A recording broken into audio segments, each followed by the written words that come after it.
We're offering 9 new Elite Specializations, 1 for each of the classes. It's another way to customize your playstyle. You get to choose how your character exists, what they do, how they do it. Character progression means having new options. It's another way to play.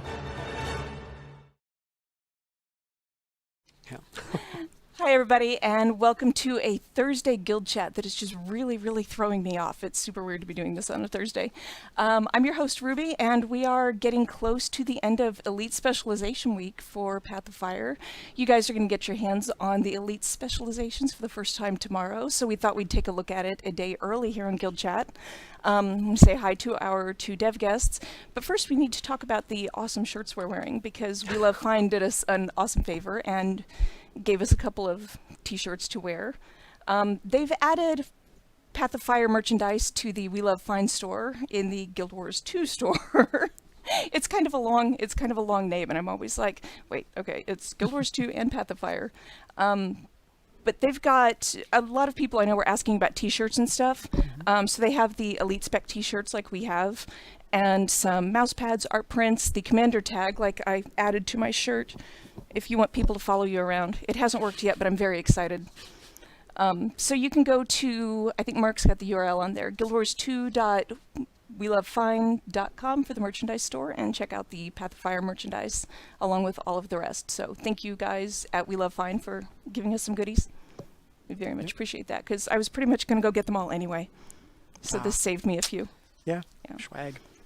So I will let you guys introduce yourselves, and let's start looking at the Elite specs. Robert, you're closest, so. All right, I'm Robert G.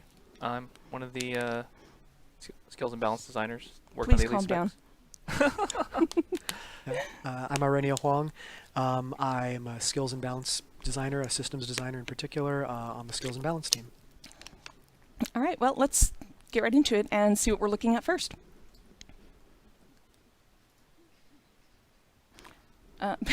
Dancing Safari. Dancing Safari. New Elite this spec. Would be our Hollow-Smith. What did you guys have in mind when you were building the Hollow-Smith? How did this start out? Well, the Hollow-Smith really started out as this kind of... we kind of explored a lot of different types of tech. Originally, the Scrapper was kind of a, I guess, dirty tech, char tech kind of specialization. So we wanted to kind of go in the opposite direction with this one, make it more of a clean technology. You know, like the guys in the white suits who work on, you know, circuit boards all day and the clean rooms. So we tried to get a much cleaner feel for this guy, and it ended up being kind of more like light-based. Ended up really helping that theme. Yeah, we're char, like where the Scrapper was kind of more char tech based. Yeah, this was yeah. a little more in the Asura tech type line, possibly with some overtones of like the Zephyrite magics, like the very clean lightning light based stuff. Okay, and the trait lines are different on these, aren't they? As yeah, far as the so layout? the Hollow-Smith is unique from a lot of the other Elite Specializations. I think we talked about this the last time I was on stream with the Reaper, that we kind of designed a lot of the specializations so that they had themes horizontally along the trait lines. But the Hollow-Smith is unique in that he kind of designs his trait lines are designed vertically. Each of the vertical lines in the trait lines have a particular theme, and the theme is kind of like build your own forge. It originally started out as kind of build your own lightsaber. This was pretty early on before we decided on the forge, the photon forge thematic. But it was originally kind of like build your own lightsaber. So what are the parts of the lightsaber? Well, there's the emitter, there's the crystal or the lens, and then there's the power source. So the Hollow-Smith kind of mirrors that, in that he has these 3 lines, and they kind of represent the projector, the crystal, and the it's not really the power source. It's more of the battery. It's the battery. It's the heat. It's the heat system basically. Yeah. All right. So I'm really liking the look of whatever you've done here. So Carl's kind of putting her through her paces here, and I'll let you guys talk about builds and what players can do when they start playing around with this tomorrow. Yes. Okay. So I think with the core gameplay pattern that we've kind of worked in with the Hollow-Smith is the heat mechanic. When you're in your Photon Forge mode, you build heat, and actually pretty much all of your non-Photon Forge skills gain bonuses when you're above 50% heat. So the general gameplay loop is that you go into the Photon Forge mode, You fight for a little while. The skills are very powerful, but they generate heat. You kind of want to heat your forge up a little bit. Don't go too hot because you'll blow up basically. And then switch out, use your other skills, and now that they have these cool bonuses. And then once you've cooled off a little, go back into forge mode and start that all over again. But the traits are ways that you can modify that behavior. One interesting thing about the trait lines for the Holosmith is that the Holosmith does not have any traits that affect either its weapon or its utility skills, because those are all built into the core mechanic of the heat system. So you won't find any like 20% recharge on sword skills, or all of your utility skills last 20% longer traits there. They're all kind of built in. So like one of his utility skills is a stun break, and it has a 50% reduced recharge. I think it's 50% if you are above the heat threshold. Okay. So that's kind of just built. We just kind of rolled that in, which let us really heavily theme all of the traits around the forge. That's the other unique thing about the Holosmith specialization, is that it's very heavily themed around the forge and around the special mechanic, even more so than all of the other specializations. I don't think there's a single trait that doesn't affect the forge in any way, in some way. That's right. So yeah, it's a particularly entertaining mechanic because some of the modifications that you can make, they push things a little bit further with the mechanic than we tend to do, like with other professions. In this case, like the Grand Master traits in particular, the ones that affect the battery, since that's your actual heat bar. Some of them will, well, one of them increases the max heat that you can have. Others of them change the functionality for when you would otherwise blow up. So I it's prefer not to blow up, so. We did design this character with a trait that allows you to intentionally blow up to deal damage to your enemies. It reduces some of the penalty for blowing up, the but penalty of which is you do a fair amount of you damage take to about, yourself. I believe it's about Right. 50% of your base health that you take. Your base health, by the way. So if you take Vitality, it'll actually take off less than 50% of your total health. So this guy kind of wants to run with a bit of vitality in addition to more offensive stats. Yeah. I'm really hoping that someone will, during the PvP weekend, will come up with a really cool AED build and just intentionally blow themselves up constantly. Yeah. Try to do a bunch of damage that way. Right. I'm pretty sure it's viable. Yeah. You're pretty we played sure. around. I'm pretty sure. Can we get, we- what's the over-under here on, We this is well, going to end terribly. 74 or 5%, right around there. That's how sure he is. All right. You only look a little bit nervous, so I'll watch this. People are like theory crafting right now going, all right, gonna explode myself. Yeah, pretty much. All right. You guys want to move on and take a look at the firebrand? Sure. All right. from the Let Carl have his fun over there. He's like, all right, fine, I'll stop. character who's basically a big magnifying glass and the character sets on fire. Try and keep it clean. It works. All right, so firebrand, crazed librarian, Yeah. sets thing on fire. I think it was from the dev diaries earlier, the book Nerd Gone Mad. So yeah, the firebrand is the guardian's incarnation in the desert region. They pick up tomes which replace their virtues, and they start to use an axe. And it's pretty cool. They get access to effectively a whole new set of skills with each of their tomes that deal massive damage. They get to kind of choose which role they want based upon the tome that they go into. And they gain a set of mantras on the right, or as utility options, that they can play around with. And we've tried to make the mantras feel significantly different from the Mesmer mantras, which many players will be used to. In designing the firebrand, we wanted to make sure that mantras felt distinct between like a heavy armor wielding class casting mantras and a light armor caster class using mantras. Yeah. One of the big differences you'll notice with the Guardian mantras is that they cast in a cone in front of you, whereas Mesmer mantras can traditionally be cast like in AoEs either centered on yourself or centered on the enemy. Yeah, and firebrands, they're all a cone, right? Yeah, they're all. I think all of them are cones, right? Yeah, they are cones. So all of them are cones, which means it really emphasizes his role as a melee character. Yeah, that's something that it's going to require a slight rejiggering of players' thoughts on playing in close range, because they may want to take a quick step back or try and weave these additional instant abilities in so that they can actually target their allies in addition to just their enemies. Well, the Firebrand mantras need a little more preparation. It's not just Yeah, they have firing them off all over the place. Yeah, they have slightly longer cast times, and I think pretty long recharges if you use the last charge. Yeah. Mesmer mantras, by contrast, have short recharges, and after you've used the last charge, it doesn't take too long for them to come back online. Yeah, the trade-off is the Firebrand's mantras, they're all instant cast once you've actually charged them, and the rate at which you get them back is much faster than the Mesmers. Yeah, they also get the a third charge, too. Yeah, they also get a third charge that is more powerful, and so you can kind of choose whether or not to sit on that final charge and then just use it when you can use it to either save yourself or close out a fight, and then not have to worry about it, or continue to gain ammunition over time and just keep using it every so often. Okay. Do you guys want to talk about ammunition a little bit? Is this a good place for that, or? I think it's not. This is an okay place to talk about it. We built the ammunition system partly because of the mantras.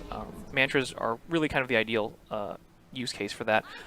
One of the reasons we built it was because with the old versions of Mesmer mantras, if you used one of the mantras, you had one mantra left and the fight ended, your choices were really kind of bad. It was, well, I could use the last mantra on nothing and then wait for it to recharge, or I could go into the next fight with one less mantra.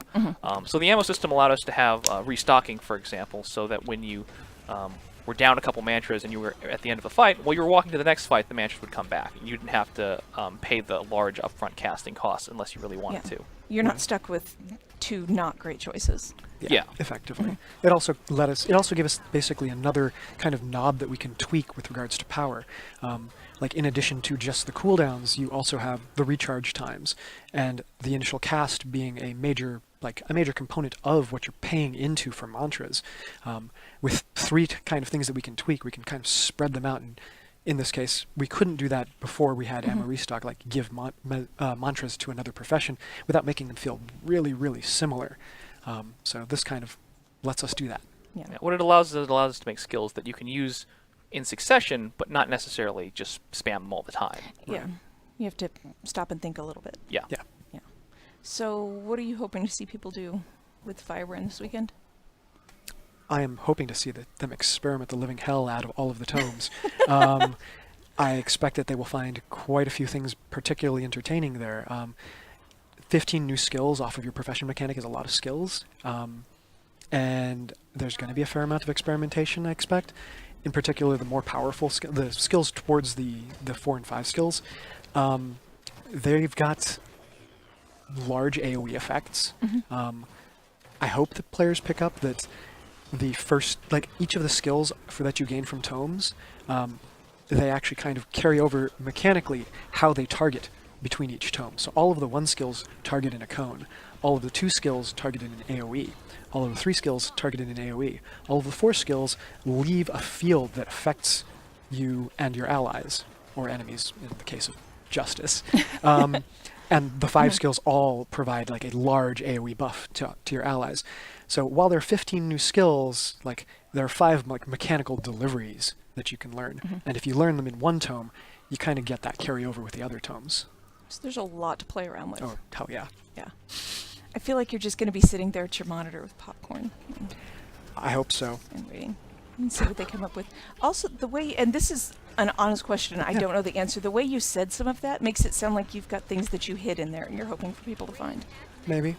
Okay. Let's talk about that later, because I know that look from you.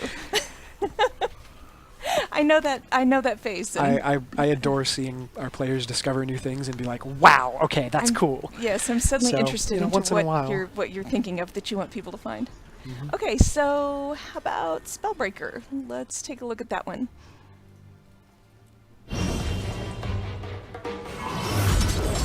I love her. She does not care at all. That's She will kind mess of you up. that is kind of the goal theme on Spellbreaker. They don't care about your magic. They will mess you up. Yeah, this is a complete departure from the Berserker that Warrior had before. Yeah. Again, we talked about this a little bit with the Holosmith, where we try to kind of go in the opposite thematic direction from the Heart of Thorn spec. The in contrast to the Heart of Thorn's warrior spec, the Berserker, the Spellbreaker is more of a calm and collected warrior, whereas as opposed to like the wild and crazy Berserker, who just goes in and messes people up. The Spellbreaker Fire everywhere. yeah, the Spellbreaker by contrast is themed more of instead of the raging Berserker, kind of the calm and collected, Like the ascetic, like yeah. the hermit, the person that basically focused yeah, to such an extreme degree. kind of the Blade Master who studied their whole life and has really mastered the use of their weapons and things like that. So that's kind of reflected in the mechanics. That's why the Spellbreaker has a counter. That's why the Spellbreaker doesn't have as many adrenaline bars as a regular warrior. Well, you wouldn't if you're that chill. Yeah, if you're not going to go rage on everyone, right? You don't need that much adrenaline. Yeah, it's a character that has like playing into it the counter mechanic that they gain. It's all about timing. It's about like Yeah, so timing, observing your spotting opponent. focus. Observing your opponent and knowing exactly when to use your abilities because you've become that in sync. Yeah, a lot of players have that I've seen on the forums have picked up on this a little bit, but he's the Spellbreaker's themed in kind of the classic dual class method of kind of a warrior mesmer from classic Guild Wars 1. Some of the elite specialists are kind of themed in this kind of dual class manner, where it's like it's mesmer through the lens of warrior. If that makes sense. It does. Yeah, I just had thinking about that. It's like how would a warrior do mesmery things basically? Like he does it differently than a mesmer. Like he doesn't make illusions of himself. Yeah. But instead of I guess instead of creating illusions to deceive other people, he sees through deceptions. I feel like we missed the boat on the tagline of how would a warrior do mesmery things. That was somewhere that needed to be. So you guys, and you had mentioned to me that you've wanted warriors to be able to remove boons for a while. Yeah, well, traditionally, And I have a note here that says blame Hugh, but I don't remember what that's about. It just says blame Hugh. That's all I. Yeah. well, he was our resident warrior advocate, certainly at the company. But yeah, warriors traditionally didn't have that many ways to deal with boons. They had one trait, Destruction of the Empowered, which gave them more damage against foes with boons. But if you're fighting a guy with a whole bunch of boons, there wasn't really a whole lot of responses you could have in that regard. And Spellbreaker kind of gives them a lot of interesting options to deal with those types of enemies. Yeah. There's the entire top line is about like making sure the enemy doesn't have any boons. The middle line is about countering, improving your counter, and the third line is kind of a kind of catch-all line for I kind of theme it as the no escape line. It's for pinning down slippery targets like thieves or mesmers who try to run away from you.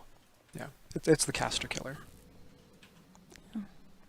And Some of the thematics from the Spellbreaker actually came a little bit from Nightfall. In Guild Wars 1 Nightfall, there were a couple skills called, what was it? Is it Mage Killer? Mage Killers. Yeah. Sorry. Mage Hunter. There was a Mage Hunter Strike and Mage Hunter Smash, and so that was those were warrior skills in Nightfall. So we kind of took that theme and kind of ran with it. It's like what would a warrior who's very good at fighting mages look like? And you kind of see that carry over in language as well on the Grandmaster trait for the Spellbreaker, the Magebane Tether, that one that we just saw a moment ago. So that's kind of your way to ensure that anyone seeking to escape from you can't quite actually get away. Mm-hmm. Yeah. I'm just watching. I'm kind of watching Reju's traits on here. I can't tell from where I'm sitting what is it Dagger? Yeah. Okay. We ended up going with Dagger for warrior, partly because warrior's kind of a weapon master. We kind of I mean, if you ask me, it's mostly just because I thought one dagger wasn't quite cool enough. All right, it works for me. This sounds like partly blame Robert. Yeah, well, the other reason was because it allowed for some of the interesting combos we were going for. Like the core dual dagger combo is to jump in with the 2 skill, which slows the enemy, and then while they're slowed, you can interrupt them with the 3 skill, which if it interrupts will stun the target for a longer duration. And then while they're stunned, you can use the 4 skill, which does twice as much damage if they're not using any skills. Does that make sense? Yes, I need to get in there and do it, and then it won't make more sense, but But it was a really fun and rewarding combo. So Yeah, there are ways that you can break out of it, but yeah, you actually have to spend some example. resources to break out of it. Like you can try and dodge out of it, like that's always a potential fallback. But it's like the recognition of, hey, look, this is what's starting to happen. I probably need to get out of this before that fourth skill comes in on me, because that's going to be the big payoff for them. So like you could try and like early, if you dodge at the wrong time, like you're still going to get hit by the latter parts of the combo. yeah, that's me over there swearing and banging on the V key and get out, get out, get out. So, Okay. what do you see happening with this one this weekend? I'm expecting to see this Oh, guy in World v. World a little bit. The elite really A little bit. just a little bit. Maybe 2, 3 of them, maybe. Yeah. The elite covers a large area and really denies a lot of the boon, and basically just shuts off all boons in that area. Yeah. So it's a very effective tool for dealing with Zergs. I think it has a pretty high target count too. Yeah, it should be a very interesting means by which to essentially create some places of battlefield control. Yeah, you can block off areas, things like that. If you can if a Zerg is running through a canyon or something like that, for example, you can drop that there, and it's like, well, if they run through the canyon, they lose all their boons, basically. Yeah, and not just necessarily lose all their boons, but like there are traits that will inflict damage based upon boon removal or boon denial. So you really actually want to avoid it. It's not like you just get stripped of all your cool and nifty tools, but you It also sucks a whole lot more than that. Yeah. Yeah. All right. Well, do you guys want to see what we have next? Sure. Okay. sure How about regale Scourge? us.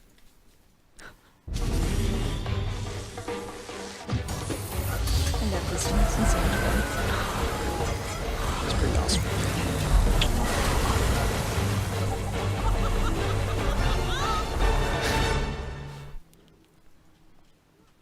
Okay, so the Scourge is the Necromancer's new elite specialization, and it's kind of what do Necromancers do in the desert? There's a particular set of undead type of creatures that exist in the desert. You get like the ideas of mummies and things of that nature and style. And Good. I was like, you can say mummy. It's yeah.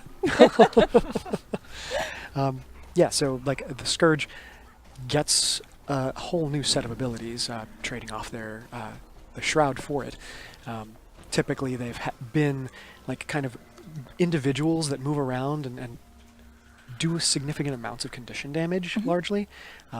With the Necromancer, they gain like more of the ability to become battlefield commanders. They get the ability to control different areas of the battlefield, and not just near where they are, but at places where they put out sand shades in this case.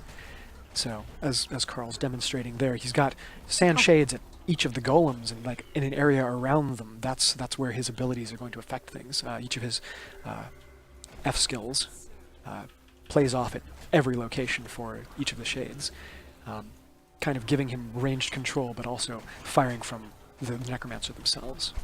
Yeah, it's the Scourge is also kind of an extension of what we were looking for to see other interesting ways for Necromancers to support their allies. The Bloodline had a few support abilities in it, and we've in particular after the recent patch that we put out. Yeah, and like as we've kind of developed the Necromancer over the years, we've added some small other ways for Necromancers to support. Like, I mean, they've always had wells, but we like I think at some point Blood is Power changed to be an ally buffing skill. So we've kind of slowly been experimenting with different ways to add support to the Necromancer, which is who was kind of a selfish class, I think, on launch at least. It's a niche that they've kind of always missed. But we couldn't just give it to them straight out, because then it would be pretty hefty power creep. So there's a little bit of the trade-off there. Like they lose some of their personal defenses and trade that off for group support, which also can support them. So yeah, but I really like how the barrier mechanic works so well for the Necromancer, because it's kind of like you're giving that shroud, which is basically a hit point buffer on you to your allies. So like it ended up being very thematic for the Necromancer in that way. Yeah. I do want to talk about development of the Scourge a little bit, because this kind of this went in a couple of different directions. Sand shades were bone piles for a little while. The skills weren't punishments. You were looking at life force. Yeah. There was a lot before we got here. It's true. So previously they were, yeah, as you point out, bone piles instead of like these kind of disembodied souls. And that, it didn't work super well. Like visually, it felt cluttered. You didn't get this sense of like this was something that you were imbuing. It was just kind of, there's something physical there. Cool. Yeah. Here's this thing. Yeah. Like, oh, okay. think we Bone still piles have just randomly appear in different places. Oh, We still have okay. some skeletal stuff, I think, on the fear ability though. Yeah, if the F4 garish pillar is it kind of raises a disembodied skeleton that fears. Yeah, there it is. Crazy. That Crazy fears effect. enemies around you and around each of your sandshades. So it's pretty awesome. There's also the, as you're alluding to, the sacrifice skills that we used to kind of have as utilities. The idea behind some of those in early prototyping was that they would consume some of your life force as part of your utility skills. We pulled back on that because it didn't feel cohesive. Like typically life force gets used by the necromancer through their shroud stuff. So we kind of took that initial idea from the utilities and put them back onto the shroud skills themselves, kind of better unifying the theme. And instead we put in punishments, which there are a couple traits that you can interplay with to gain life force from them.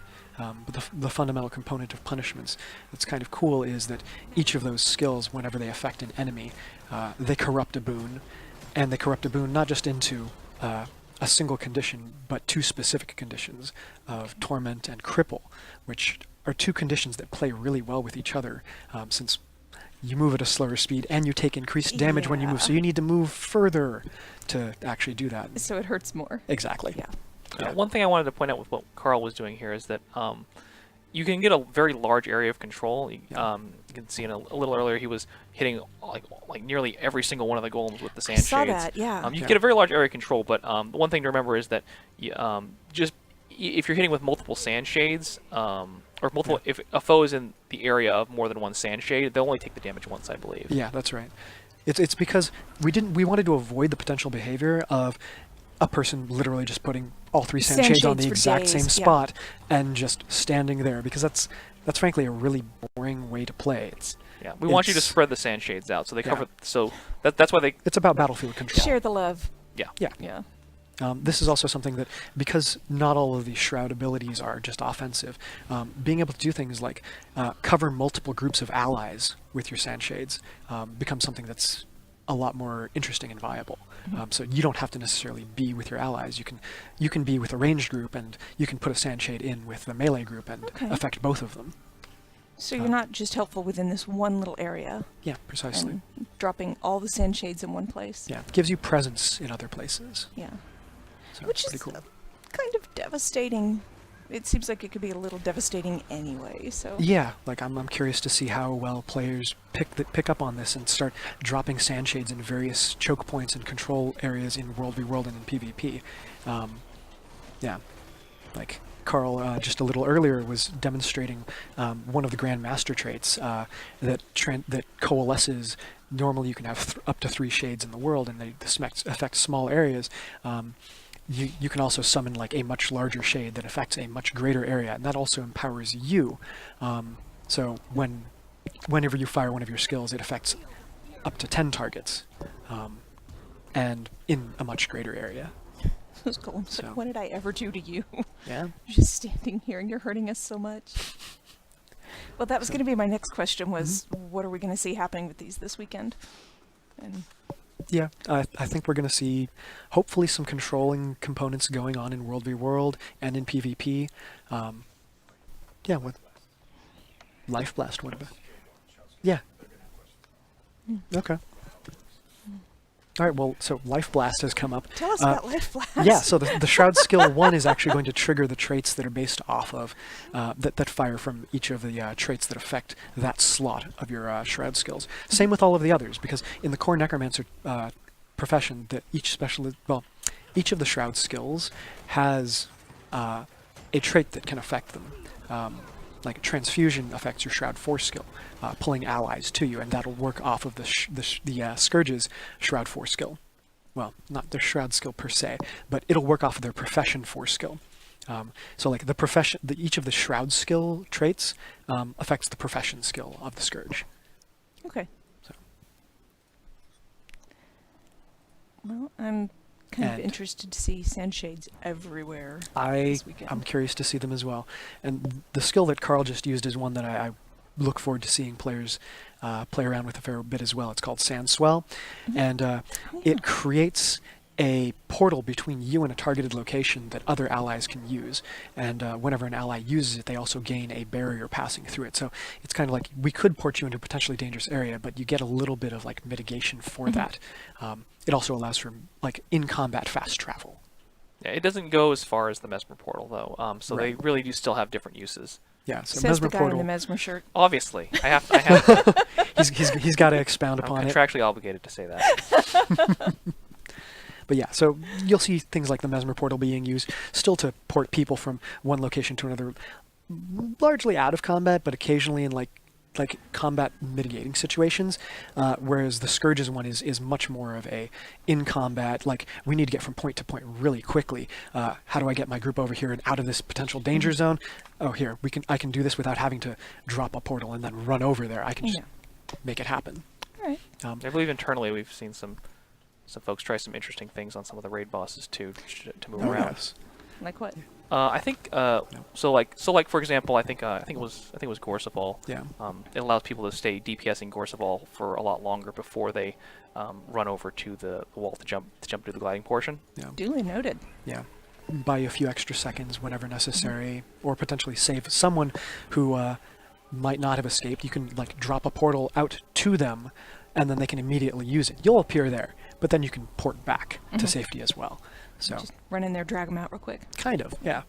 You guys, Path of Fire is almost here, so this is real. no, it's okay. It's fine. Oh no, It's that was excitement. fine. Okay, good. I couldn't tell if that was like terror or.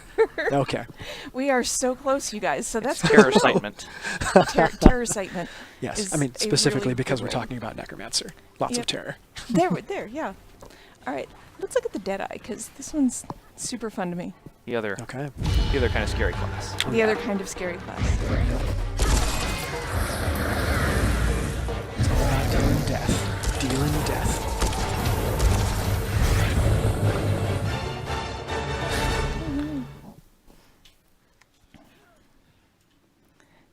Tell me about this long range, scary shoot you out of nowhere class. So I think we Okay. covered this a little bit in one of the dev diaries, but the main goal was that Thief really didn't have a long range weapon per se, so we wanted to like really explore that with the Deadeye. Yeah, we had a smack and stick. Just- Yeah. yeah.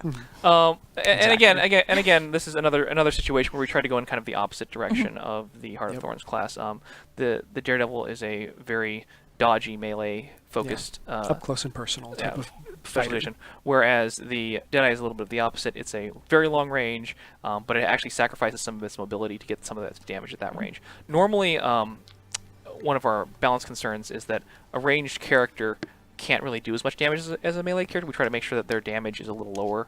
The but you, like- increased safety that they get from being at range, having potentially a little more mobility, like that has to come off of something, and damage is usually one of the better places to do Yeah, that. it's a trade-off. Yeah. So the Deadeye is an interesting case because the Deadeye can't actually do as much damage at range as he does at melee range on some of his skills.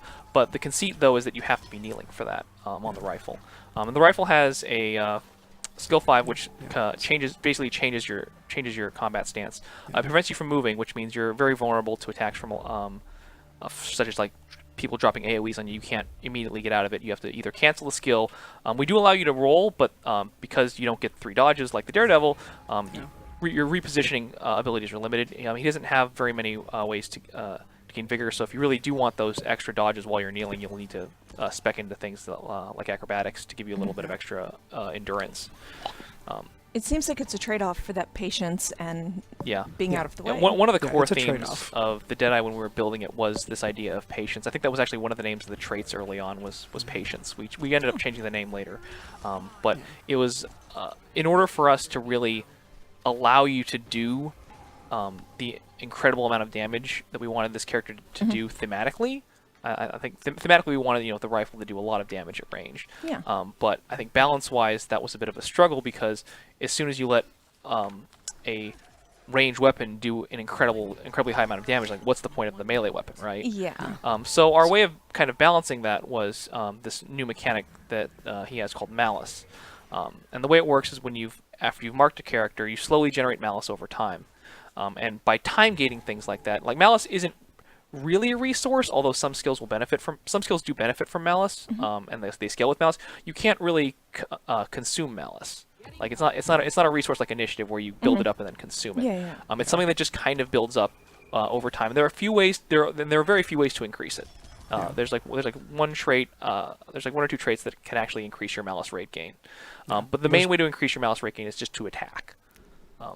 Yeah, and that Makes was done sense. specifically because if it wasn't done, the other type of gameplay that we wanted to avoid would happen of you just standing at a far distance, building up a bunch of stealth, and then just waiting there, and then just eventually Just popping obliterate out someone. and Yeah, one-shotting a target. We did have where- some of our testers actually do that, and it was a little too easy for them to do that. So Yeah. requiring the attack allows us to make so that if you don't attack and just want to stay in stealth, that is a valid way to play, but I don't think it's very effective.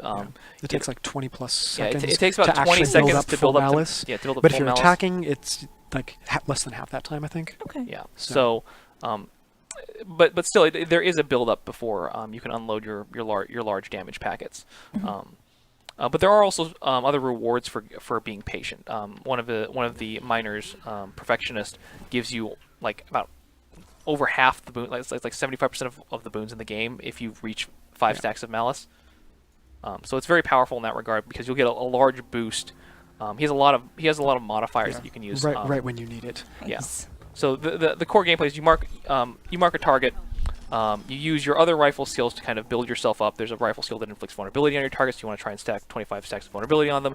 There's a rifle skill that gives you might, so you want to try and get your might as high as possible before you release your Death Judgment, which is the kneeling skill 4, which is kind of where all the damage comes from. Yeah, very expensive but pretty hefty. Really like, worth it. Yeah, Yeah. it's your kill shot. Yeah, Deadeye's I think will excel on large single target enemies because you can sometimes get 2 or 3 Death Judgments off before the mark wears off. But we know that there's a lot of players who like to play open world with a lot of smaller mooks. And that's my concern. Yeah, and I don't while I don't think he's as effective against like large Zergs like a Daredevil, that's kind of the point of the specialization system. But we did give him tools to deal with situations where you kill an enemy too fast for the mark to really build up. Yeah. There's a trait, for example, that refreshes your mark whenever the target dies. And since the mark inherits steel, you can basically just proc all of your steel traits on a guy, kill him off really quick, change to the next guy. It's instantly recharged. Fire it off again. All your traits will just proc again. You get your mug. You get your serpent's touch. You get bountiful theft. You get all of those cool steel traits can just proc one after the other on a lot of different guys. So it's still fairly effective. Yeah, it's fairly used, but he's still more single target focused. Whereas Daredevil, you'd be like, I'm gonna run in, swing my staff everywhere, just hit everything, hit everything leave at the once. world. The Deadeye is more about take this guy out, quick, switch targets, take this guy out, switch targets, take this guy out. Yeah, and he can kind of do that if you're particularly like high APMs. You can pull that off like as things are dying in a large mob or in a large group of mobs. But yeah, you're gonna have to really pinpoint about such things. He also has cantrips, which do help to deal with some of those components, and I think they're pretty cool for what they do. Like some of them help with positioning, some of them help with situations where an enemy gets on you, and other ones are there to help set up a kill. Yeah. But even in those situations, a lot of the cantrips are based around being patient and those kind of things. There's a cantrip which activates fairly quickly, but takes a few seconds to actually hit the enemy. And during that time, you have to make sure that it's ready for the enemy to be hit. But that can allow you to set up like other delayed attacks in that regard, or the heal scales better the more malice you have. So if you're fighting a lot of small mobs, you might not want to use it. But if you're fighting a big boss, it becomes a very effective heal. Yeah. So this probably isn't let's take our Deadeye and run it through the Zerg in World versus World this weekend. I think a lot of people are expecting Deadeyes to be really really interesting World War because you can use them to pick off people. Yeah, they're somewhat more interesting and viable as a scout, as a roamer. Yes. Zerg, like you could still play some of them, but I think didn't you have think to about scouting. I change was some like, of the maybe way the that they pull roamer. that off. Yeah. Yeah. I think I heard a lot of people really excited about trying to shoot people out of the sky. Yeah. Oh man, I didn't Yep. think about that. Oh, The thing that about World v. World that I think is going to help a lot is that it is a 1200 range weapon Oh yeah. for Thief. Absolutely. So if you are in a Zerg and you're running around, I don't think you're going to get as many benefits because at least from the high damage aspect, but you'll definitely get benefits out of the range aspect because Thieves I don't think could ever stay at this range in a Zerg when they were fighting. Yeah, they tend to go swish. So you have there's an extra affordance of safety basically, but but given how much Zergs move around, I'm not expecting them to need to kneel too much unless there's like a keep defense or something like that. Yeah. So people gliding in World versus World. It's a thing. I've heard gliding in World versus World is a thing, and I am suddenly delighted at the prospect of Deadeyes just picking them off.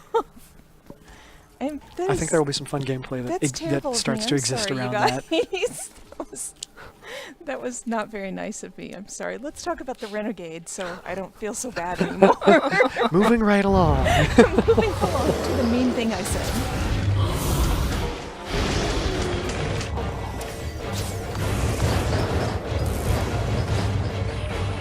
Check out that awesome Hydra.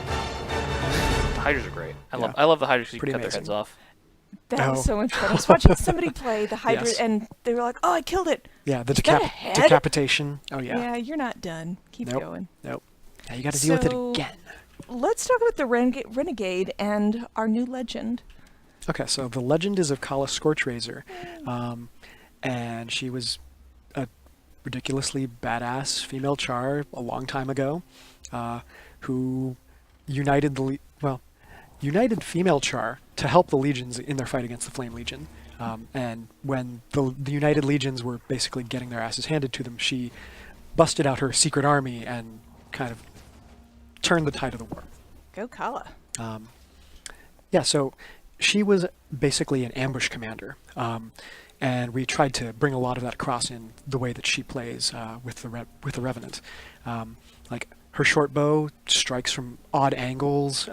Like she can fire things into the mists and have portals appear at different locations. She works really well off of the Kala's Fervor buff that you gain whenever you strike an enemy from a flank or behind, or when you critically strike them. So it's possible that you could actually gain 2 buffs with 1 strike if you are both flanking and critically strike them. If you are really good. Yeah, And the if 2 skill if really you're doing helps it in the with right that. way. Yeah, and Yeah. her 2 skill on bow really helps with that because it fires the arrows from multiple different angles. Yeah. So it's a chance for you to, if you're not behind them, you can actually like potentially strike them from behind. So it's pretty cool. I'm a big fan of 7-shot.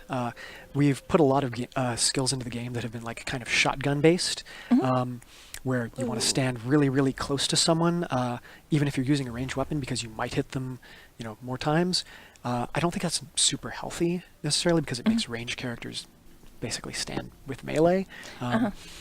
This one kind of does the opposite. You actually want to be standing at a bit of a distance, and if you do it right, you'll strike them with a whole bunch more missiles than you would have otherwise. So that's kind of cool. She has tools that kind of, with her short bow skills, let her keep foes at range. In particular, the 5 skill is like a cascading AoE knockdown that kind of sets her up to take them down with her other short bow skills.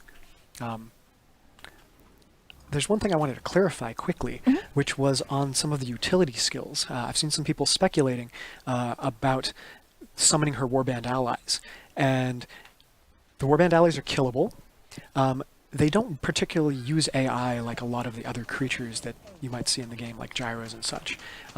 They're a lot more like ranger spirits in that you summon them and they do a particular thing. So this kind of gives you the ability to put them out into an area that you kind of now get to affect in a special way depending upon which ally you summon. Some of them buff up your allies, others disrupt your enemies. So you kind of get to pick and choose which parts of those you need in the moment. Yeah. One of the goals I think we had early on with Kala was this idea of an offensive support character, like the the warband members are ways to support your allies through offense rather than how the Scourge puts barriers on you, for example, Yeah. which is a more defensive oriented type of support. Yeah, kind of playing up once again the comparison to previous elite specializations because they're an exclusive choice. The Glint Herald specialization that you had previously was a very defensive, supporting, kind of a passive ally.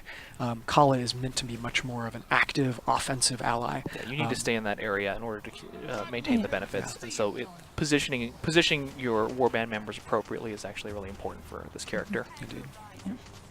I'm curious about the development. We had talked about how many of the skills and how the traits fit in with the actual lore of this character. How did this all come together so well? I mean, did you have to just go to narrative and be like, so I need a thing? We coordinated pretty heftily with some narrative on this. Rhea in particular adores the character of Kala, so we were closely coordinating with her about it. So the trait lines themselves, the top, middle, and bottom tiers, they're intended to be they're basically reminiscent in each ways for the Ash Legion, Blood Legion, and Iron Legion. Oh, wow.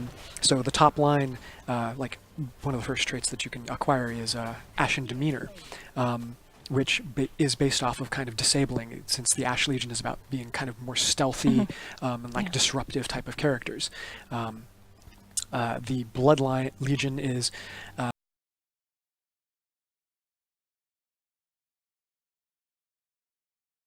stuff. So they're much more damage centric, much more to the fore. And Iron Legion is more about a bit defense, supporting your allies in that kind of fashion. Even though Kala is overall a pretty offensive character, we wanted to give her an option to play a bit more defensive. And so kind of similar to the Hollowsmith with some of the verticality of the lines. With the Renegade, your first three, your adept traits, the options there are kind of exclusive, but they are flat out exclusive. But they give you options that all kind of have the same trigger. Like each of them gives you a bonus by giving you another way to gain Kala's Fervor, but the trigger for it is themed according to each of the legions, effectively.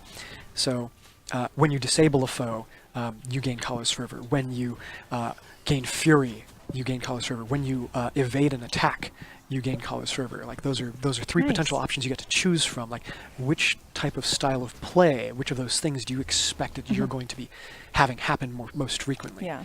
And it's not just Kala's Fervor. You also get another benefit that's kind of thematic to each of those lines, accordingly.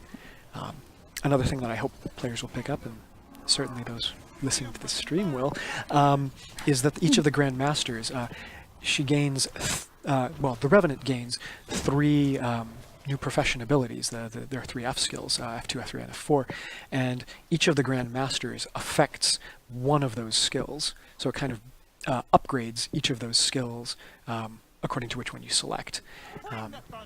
So that's what Carl just showed you is pretty much one of my favorite abilities. It was initially something that was looking at some of the design for the Hollowsmith. We decided the Hollowsmith should hold on to his weapons. Yeah, whereas this fit really, really well for Kala and the Revenant in particular, because you're about portals, opening up into the mists, opening up into different parts of time and space, and belief in particular. And so some of the conceit behind the F3 skill, Citadel Bombardment, is that you're opening a portal to a time when the legions were actually united. And you've got this like gigantic Char army, and they're firing missiles, and you're just opening a portal there, and just some of those are passing through into your world. If you have a legendary, by the way, yes, try using that skill with a legendary. Yeah, it's pretty amazing. All of the missiles will get replaced with legendary effects. So if you're running around with a Dreamer, you can open up a portal to basically the unicorn char shooting unicorn. It doesn't have to be a short bow either. That skill is a profession skill, so you can do it while you're equipped with like. Since the Revenant can have access to like say Nevermore, you could like equip a staff and fire like ghostly ravens out of the portal, things of that nature. Or tigers, or, yes. or if you're tigers. running We Chuka have and opened Chapalon, yeah. portals to the tiger dimension a couple times. Oh, yeah. I think So just when we were testing this, it was pretty fun. that should be plenty of fun. I think that the Revenant Excuse has... me, I'll be right back. I understand, I Ruby. need to go do I something. understand. But, yeah. That's awesome. Whose idea was that? Or did it I've- just... it was- That's just how Hey, this is a legendaries thing at work. work. That's just how legendaries Okay. work. Actually, not quite. It was I had to make sure that happened, but Oh. yes, like Yay, it was pretty thank good. you. It was pretty sweet. I thought that was something we couldn't leave out. yeah. Oh, So- yes. That's amazing. Oh yeah, I think it was because we were doing a lot of the other skills, like Yeah. the missiles that come out of the portals from around the enemies were doing that, but the Exactly. Citadel bombardment wasn't. So we Yeah, had to we go were back like, and revisit that one. as well. that needs to do that. I wish I could have So- seen whoever's face the first time that happened. And I think it's like the Yeah. first why thing. is it doing that? I'm pretty sure it's Yeah. the first thing like all of our testers tried since they have access to legendaries. Yeah, yeah. They were like, oh God, how does this look with? Oh my gosh, wow. So it's pretty cool. That's incredible. I Um, love it. Yeah. All right. I think that's probably a good time. It's not going to get better than that, so it's probably a good time to go to the Mirage. And I'm so always a good time excited to go to for. I'm so excited for my short bow right now. The only legendary I have, and it's Ah. my renegade. Very nice.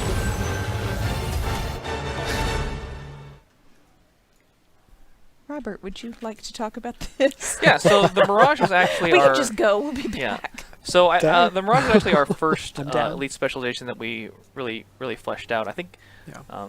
Mesmer's always first. That's the rule, right? Chronomancer was first, Heart of Thorns. I'm waiting for Stefan to like kick the door in and be like, "Yeah, Yep.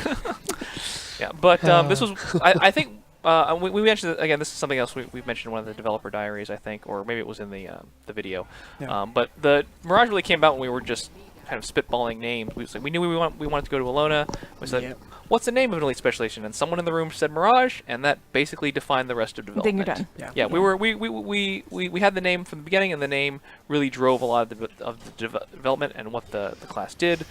Like his heal, for example, Summons a Little Oasis, which is kind of the classic yeah. Mirage that you see in the distance. All of his abilities have these kind of misty sand themes. The constant blur effects. Yeah, the like blur effect the- is the kind of- trails of sand. yeah, like yeah. the blur effect allows you to just let attacks pass through you, just like a Mirage you'd see in the distance. Yeah. So like that really drove a lot of the theming, and it was a really strong way to keep everything cohesive as we developed this guy. Well, and a big push for this too. The thing that was interesting to me was that you had the mirror tech from a concept artist, Yeah, and so that was like a big driver. It doesn't usually work like that. the mirror Yeah. thing. The mirror thing wasn't really a design-inspired thing. That it came from a different source.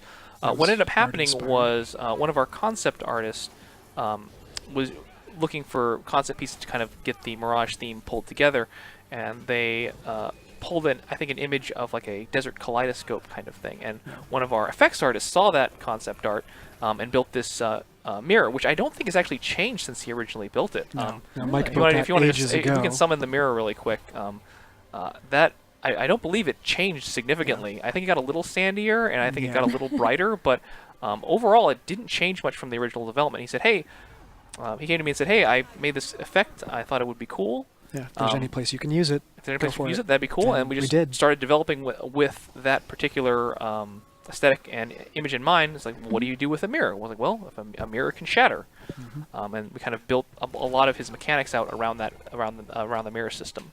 Yeah. Bad luck for them, good luck for you. Yes, very much.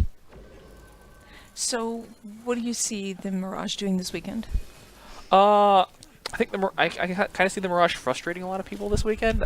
He looks super happy about this. Yeah. What we're doing with the Mirage, I think we've given people, Mesmer players, some tech that I think, this is also new tech that we've developed specifically for the Mirage. You can retarget your illusions with a few of his skills. So it allows, and when you retarget your illusions, you briefly become untargetable. So what it does is if an enemy has you targeted when you use either of these skills, they lose their targeting, which means it allows you to shuffle amongst your illusions, specifically the clones, because That is incredibly annoying. yeah. Yeah. I just FYI. Oh yeah. Ugh. So it allows you to, by design. to shuffle amongst your clones. We also allow clones to perform the special ambush attacks that you can do. If it wasn't obvious, I think from the idea of the ambush attacks and the deception skills, this is kind of a Mesmer thief thematically. He has deception skills, which are all about confusing the enemy. They also have the kind of same defense. A lot of them have like a similar defensive feel to a lot of the thief deceptions. Thieves. Yeah, like thief deceptions are generally defensive, so a lot of his deceptions are also defensive in that way. Let's see. And then we can discuss the ambush skills as well as in particular. Yeah, the ambush skills are basically kind of themed a little bit after the whole idea of the thief stealth attacks. Like if you're stealth, you get a special attack on your one skill. Whereas with the Mirage, every time you blur, you get your one skill becomes a special attack for each of the weapons that they can wield. So yeah, it's a set of new skills that like each of the base weapons also gets if you're running as a Mirage. So we ended up so there are actually I think like 7 or 8 new attacks basically, but since it's only for main hand weapons, you don't get a new ambush text for your offhand since it's only in the one skill. But there's a whole bunch of new skills to experiment with. They kind of provide different options for the Mesmer in those situations where you can dodge an attack. Basically, it's kind of it's an interesting way to avoid an attack and then also counterattack at the same time. The idea of Mesmer Thief is interesting. I hadn't looked at it like that until you said that, and then I went, "Oh, hey." Oh yes. Yeah. They're very good at like short range mobility, effectively. Like in particular, their elite skill plays into that. Like a multi-charge skill that just kind of jumps you to a nearby place, and also gives you a little bit of evasion. Yeah, it allows you to basically reposition yourself. You lose a little bit of mobility with the new mechanic since you don't dodge roll anymore. But what you lose in mobility, you gain in, I guess, flexibility. It allows you to basically... hold on. If you want to use that ambush, you'll need to use it in a crowd of guys. That one's better in a group of guys. Yeah. The chaining component of it. Yeah. Only there was a place where there were like 40 golems. Yeah. That one looks a little better when you use it in large groups. But like I was saying, sorry, I lost it. There's the blurring component. Yeah. And the actual the loss of mobility there. You get the flexibility, which is one particular thing that people are looking forward to from what I've seen. Yeah. So it allows you to do 2 things. The first is that it allows you to cast skills while dodging. Okay. So normally, if an enemy is winding up a large attack, like one of those world bosses or just one of those champions you meet out in the world, you see the yellow wedge or the yellow circle. Okay, I better the wind up. Yeah, I gotta stop attacking. Mirage doesn't have to; he can keep firing. Yeah, so you can just attack right straight to it. The other thing that's really fun about this dodge is it allows you to dodge when you're otherwise incapacitated. If you ever get if the enemy knocks you down, and he's winding up a follow attack. You can dodge that. You can dodge that even though you're knocked down. Blur yourself while you're knocked down. So it's very strong, but it does make it a little tougher to get out of those large AoEs since you can't just dodge roll out of it immediately. Right. So the elite gives you a little bit more ability. Not everything that you need, hopefully. The elite allows for some interesting play patterns. Like one thing I like to do is he has a stun break that dodges him backwards and leaves a mirror behind. So what you can do is you can dodge backwards, leave the mirror behind, and then immediately use the elite to jump back onto the mirror, shattering it, giving yourself the Mirage cloak. Yeah. And then resume and also the fight. potentially like striking someone else from the shattering of the mirror that you were in melee before. Yeah. Nice. So. All right, 2 left. Soul Beast. Okay. Let's do it. All right.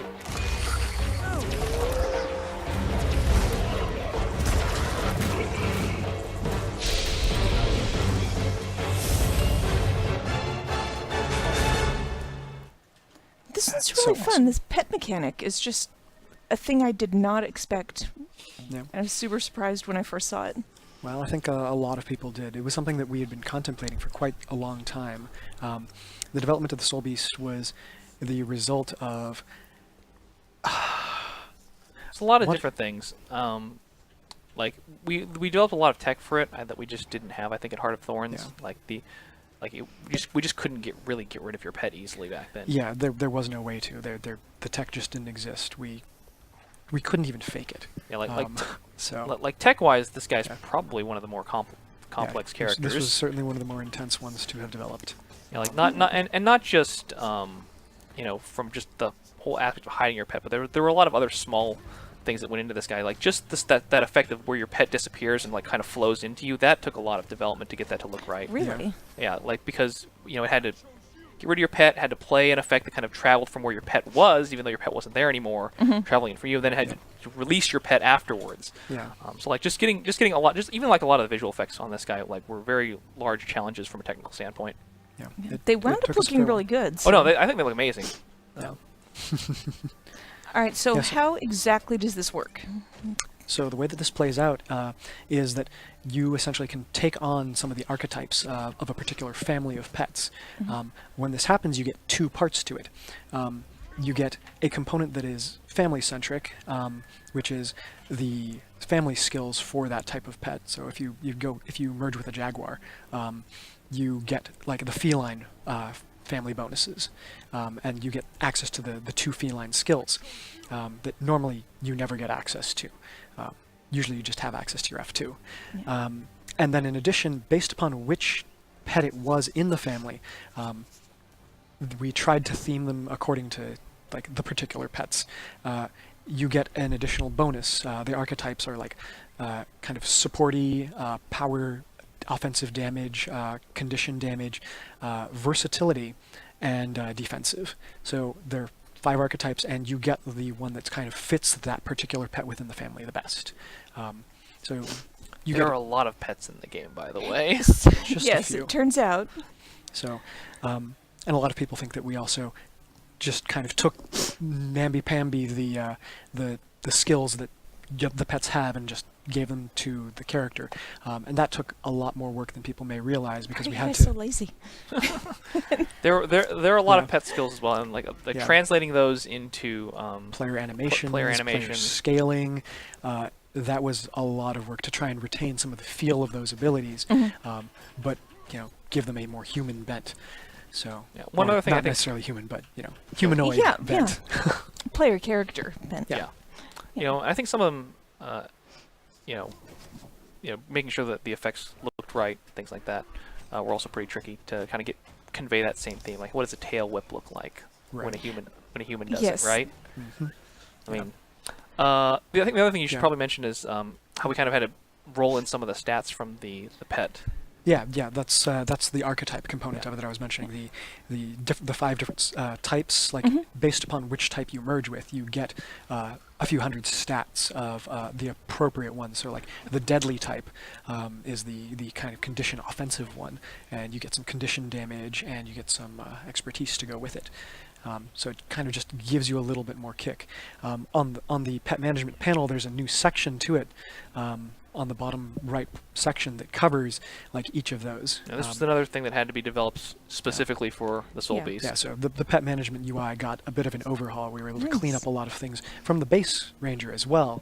But this also gave us the option to, display what each pet would be granting you. Yeah, and that was really important for us to do since the core Ranger is really balanced around the extra damage from his pet. So his individual skills, without the pet extra damage, would probably, fall a little short on the DPS scale Yeah. compared to other classes. But with the stat bonus, we can kind of even that out a little bit more. Yeah, it helps with it. Like I think probably more so than any other attributes, it's the actual control that you have over those abilities, because some of those were really powerful abilities that players had long wanted to have access to have control over. Right. We could never give those to you because they were really damn powerful. Yeah. But this was a way that we could actually do that, while not just having it be purely additive to, in addition to you Right. having your pet. So that's kind of a pretty cool trade-off that we were able to make. I'm hoping to see players realizing that it's not just, okay, I'm going to camp Soul Beast mode, or Beast mode, and just never see my pet again. I think some of the most interesting gameplay that people are going to discover is weaving in and out of Beast mode and swapping pets, because like they are separate cooldowns. When you use an ability that was granted to you by your pet, it doesn't set your pet's ability on cooldown. Like, so you can use it, then bring your pet back out, and then they'll use those abilities, and then you can swap to your other pet, and they'll come in and use their family abilities, and then you can merge with that pet. And then use that same ability and then again. use that same ability gosh. again. Yes. Okay. So I think it opens up a world of possibilities.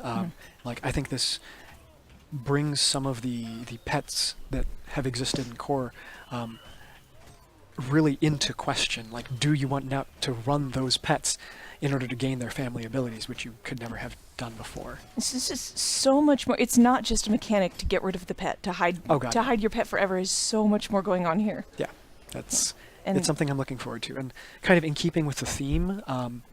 Like, you also gain access to stances as the utility type. So, and each of the stances is kind of named after a creature.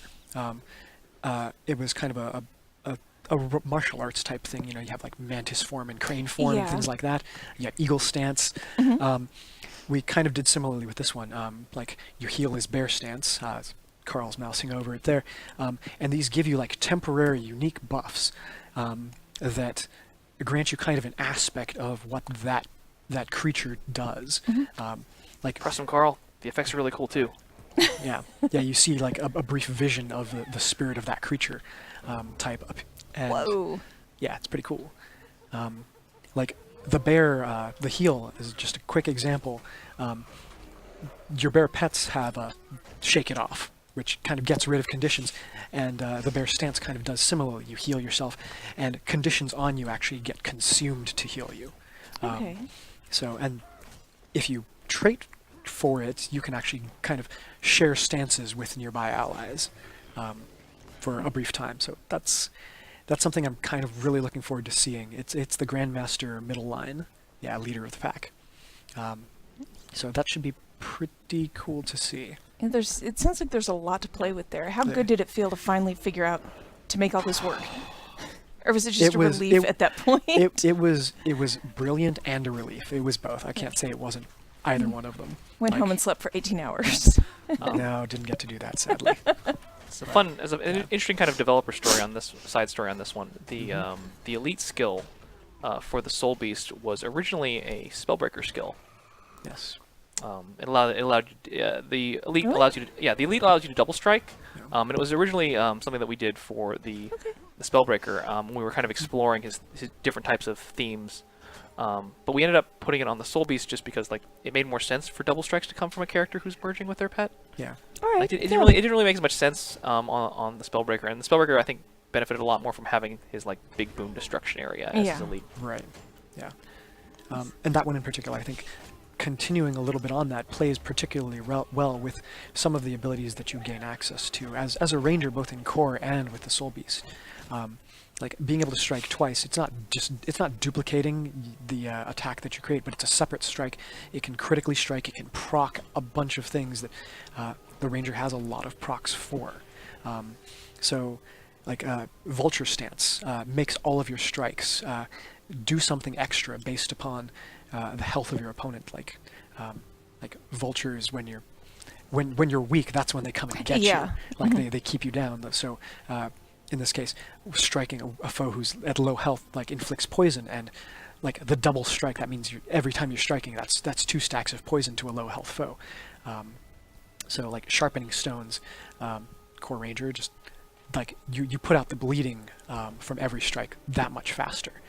So it creates a lot of opportunities. I think that it's one of those skills that's like you're going to really use to spike down an enemy. Mm-hmm. All right, so I have one more question before we move on to the next one. And you guys Please. have answered this, and I forgot the answer. Who named that? Who named the skill? Which skill? Who named the beast mode skill? Oh, Because beast back mode. when that first happened, it was pretty meta, considering where we are.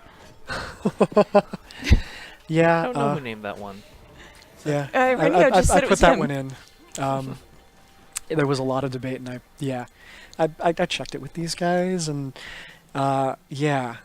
So now what? Like, basically, I figured that one way or another, players were going to call it beast mode. All right. So we that's just fair. said, let's just call it what Just it's going to rip the get Band-Aid called off and Call it from what the it is. beginning. Exactly. Call it what it is. Like, so, yeah, that's all Alright. that there was to it.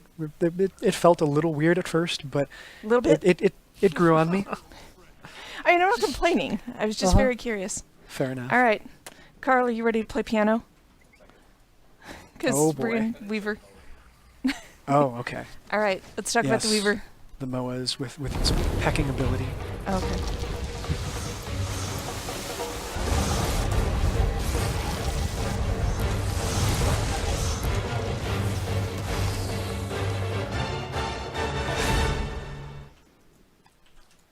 You have a cool shirt on, Irenio.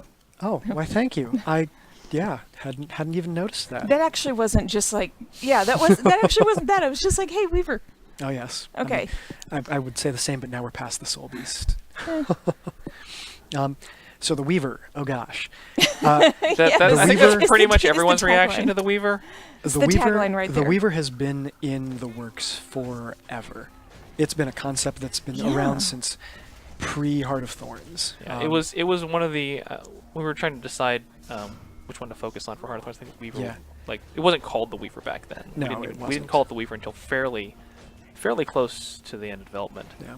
But this was a But- contender for Heart of Thorns, was Yeah. I guess contender for The- Tempest, technically. Yeah, exactly. The tech to make it really work wasn't quite in place, and honestly, the amount of stuff that had to be done for the Weaver is Yeah. it Jeez, was seriously? huge. Yeah, we needed a situation where we could really focus development Yeah. on him specifically, rather than because I think at the time of Heart of Thorns we were also doing a lot of we'd also done like the Yeah. trait the entire trait rework. Yeah, Mhm. a lot of the More further systems ahead. implementation, just Yeah. like the elite specs in general, they didn't exist. That was the first time we were doing them. So Yeah. putting them in and also doing something like one of this level of complexity Mhm. would have been it wouldn't have come out as well as I think it has. All right, so what's the idea behind the Weaver? Uh, Besides, oh gosh. yeah, so the Weaver's core mechanic is this idea of two elements. I think I don't know exactly where the idea came from, but like I think There it may might- have been a little bit of inspiration Yeah. from things like, Avatar.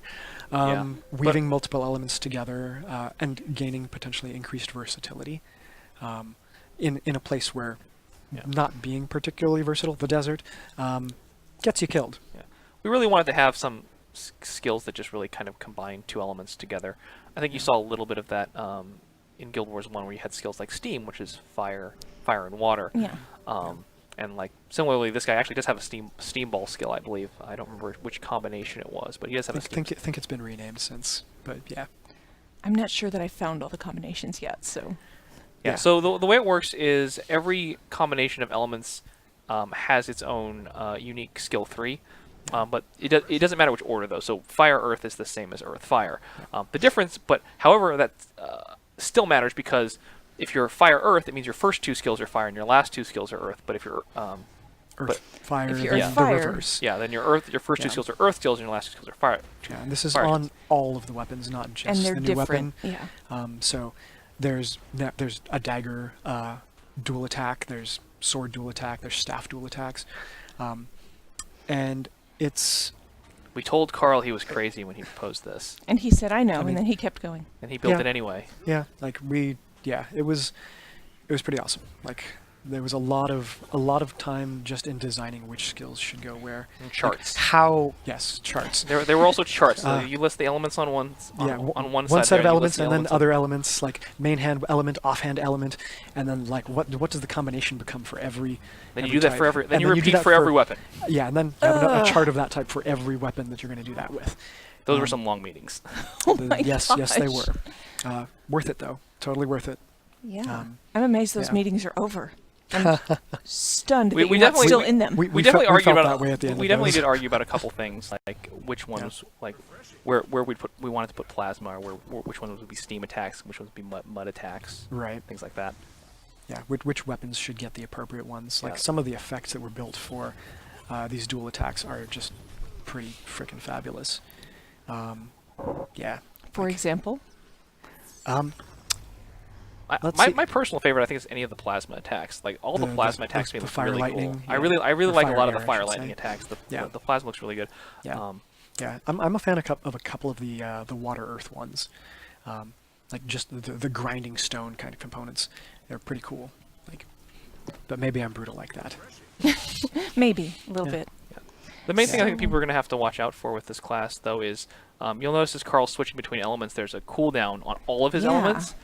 That's a big departure from the way traditional elementalist works, where you can immediately go fire, water, air earth in quick succession, Yeah. it's not a great idea, but there's no cooldown on switching to a new element. There's only a cooldown on the last element you went to, whereas with this guy, there's always a cooldown on all the elements. Yeah. So you have to kind of know You have to what plan skills ahead. you It want really in pays about off. 3 seconds from now, kind of at all times. Yeah, you have to plan way ahead. Not quite all of them, but you need to know like which offhand skills you're gonna want. Yeah, and you have to be Like expecting. you can get to your main hand skills pretty quickly, but if you're gonna want like the more powerful skills, the offhand skills, the ones that are on longer cooldown, you got to plan ahead. And Yeah. the players that can do that are probably the ones that will face some of the bigger successes with Yeah, the like- Weaver. I think Carl right now is on air offhand. So like if you Yeah. want that retreat skill, Yeah. or the knockback, you need to know that okay, I'm going to need to jump back in a little. Yeah, in a little bit. 3 seconds from now, so I can switch to another element. Then you also have to know, okay, what am I going to need in my main hand at this point? Yeah. But there's a lot of really fun combos that Carl's kind of demonstrating right now, where Yeah, there's some- you can jump in with one skill and then attack for a little while. Yeah, do back out do with a some different burst, skill. like switch elements, back out with a different skill, fire some ranged attacks at them, Yep. and then jump back and then switch a third time, jump back in with a new gap closer. Yeah. Yeah. It's pretty sweet. Yeah, my So- expectation is that people. My gonna expectation and probably recommendation is that people starting with Weaver is to equip Unravel. This Yeah. is my question. Where do you even begin? Yeah, like, so as not I to get recommend overwhelmed? people who are just starting with this to take Unravel. It's definitely there. Yeah. If you really need that fire offhand skill, you can just tap that once, and it's got charges, so you can. Yeah, all of the new stances that you gain as a Weaver are ammunition based. So you can use one, wait a short while, use it again if you need to. I think that they work really well. In particular, some of the stances play off of which elements that you're attuned to. So when you go into a particular stance, if you are Earth, like you gain double the Earth bonus, but you could also kind of mix and match effectively with whichever attunements you have. I guess we should probably So, it's clarify. pretty I guess cool. for since there's probably some questions about this, is if you're dual attuned and you use an attack, and you use one of your utilities, like one of the core utilities, like the elemental summons or like the Oh yes, the yes. Glyph of Storms, it does take your main hand. Yeah. Attunement in that situation. I'm sure there were probably some questions with this. What? Yeah, that way you can, like, we did that because it's you want to be able to basically cast those as the element that you can get to a little more quickly. Yeah. Although there is a fun Weaver skill that that does take into account both of your elements. It's the Yes. it's a PB/AoE attack that kind of pulses around you, and then as you change your elements, It changes what it's pulsing as well. yeah, So the you can pulses actually change based on which elements you're in. so you can do like double earth, or you can do earth water, or then go fire water, and so on.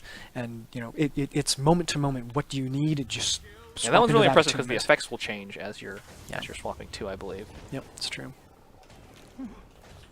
Pretty sweet. All right, so where do you see this weekend? What do you see everybody doing with it aside from just trying to figure out how it works? I think a lot of people are going to spend some of this time figuring out how it works and how it works for them in particular, like what their preferred play style is. Are they going to stay in like two elements and just kind of continually swap between them, like going double fire, fire, earth, double earth, back to fire, or are they going to try and weave like all of the elements together, which is kind of encouraged also by the elite skill. The elite skill pays off if you can get through all four of the attunements by giving you a flip over skill that like just is huge CC. Yeah, I think that was a little inspired by the foes. shirt because the shirt Oh, you're wearing, yes. it's got all the elements at once basically. Oh, it Yeah. does. Okay. Yep. It's a little hard to see 'cause the Earth's at the bottom, the Yeah, lightning so you can kind of see at the top like of the head. over time he picked up like Jeez. each of the weaves from the different attunements, and then massive AOE CC. And it's really damn cool because literally while you're doing that, you're picking up a new thread, a new element, and kind of adding it to your spells, and then eventually kind of just cascading those onto your foes. Yeah, I really want to give a nice call out to our effects artists who did a really good job on this they've, guy. Yeah, they've been seriously. ridiculously amazing. On all of these. Well, and the thing you were saying about people figuring out how it works for them, that's the thing about this. I mean, we laugh about how it's complicated and there's a lot going on, but that's because it seems incredibly versatile and customizable. Yeah.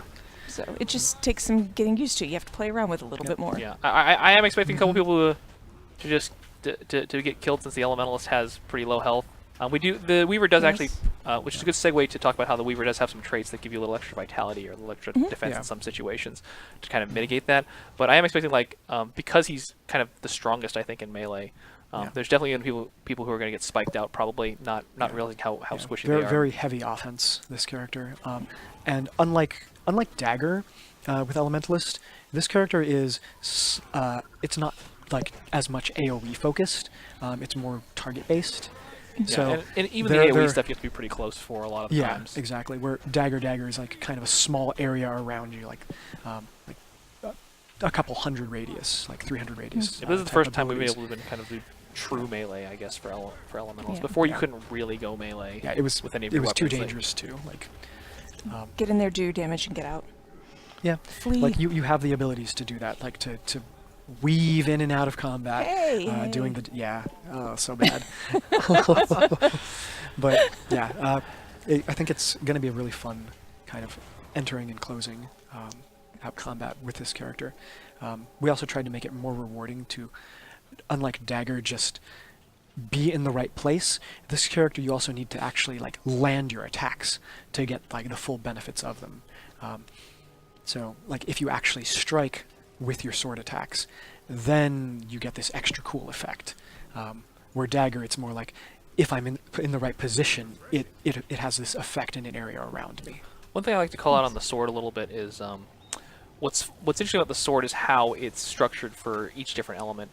For every one of the auto attacks on sword, it's kind of themed to the elements, like the water third hit of the auto attack will heal, and the fire third hit of the auto attack will burn. But also the 2 skill is always based around some kind of movement. Although the movement that you get from the 2 skill varies based on the element you're in.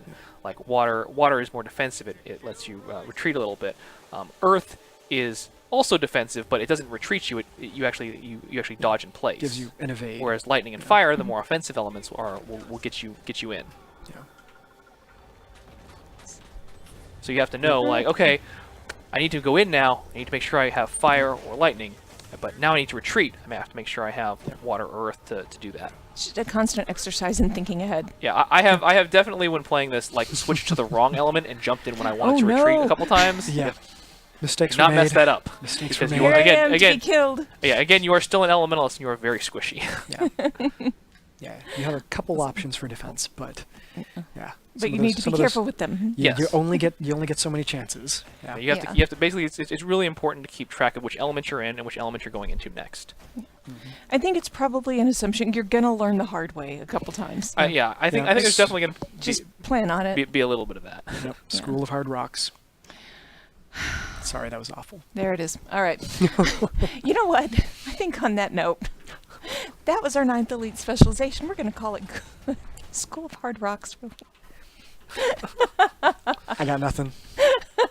You had that and it was good. Okay. All right, we're Thank proud you, of you. Ruby. Thank you guys very much for coming in and showing off. Absolutely. And giving us a little preview of what we're all going to see tomorrow when Elite Specialization Preview Weekend begins. And we're really looking forward to see what people come up with. I mean, we've definitely given some interesting suggestions today, but I'm expecting our players to really just Our players are hammer ridiculously at inventive, everything. and they will find all sorts of things that we had not planned And that these hopefully were are a few amazing. suggestions. There's more. Yeah, there's Oh, yeah. definitely You there's guys definitely a find lot it. of ways, and I'm interested to see what players come up with that we hadn't even expected. Yeah. All right, well, go show us. We will see you in game starting tomorrow. Bye, everybody. We'll see you next time.